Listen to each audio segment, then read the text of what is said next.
Oh, hello. I didn't see you there. I'm Nick. I write some of the micro trainings. I wanted to do something a little bit different with this week's micro training, and I wanted to tell you a real experience that happened to me recently. I was a victim of identity theft.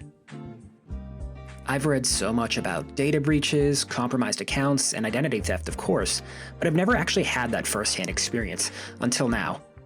Yes, me, the person who's constantly telling you to use strong passwords and be careful what emails you click on, was a victim of identity theft. One Saturday evening, I was relaxing on my couch when I got a notification on my phone from my identity theft monitoring service. It alerted me that there was a credit inquiry opened in my name. I began to panic, but knowing that scammers sometimes use false alarm tactics like this, I went directly to the agency's website to access my account. There, I found an attempted credit card application for a large department store in my name. Thankfully, I was quickly able to mark this attempt as fraud, but it wasn't over yet. The next day, I was contacted by a friendly representative from the Identity Theft Monitoring Service to review the issue and ensure that the credit inquiry was stopped, marked as fraud, and that there would be no impact on my overall credit score or finances. But something still just didn't feel right. I wondered, who did this? How much information did they have on me? How did they get my information? And what did I do wrong?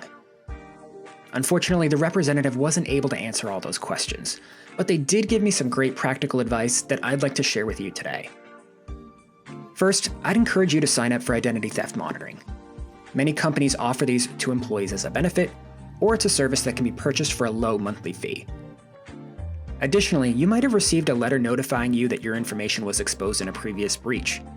The companies whose data was leaked often offer free identity theft monitoring services to those exposed, but you need to activate their free subscription. In my situation, I may never have noticed this suspicious activity until much more damage was done.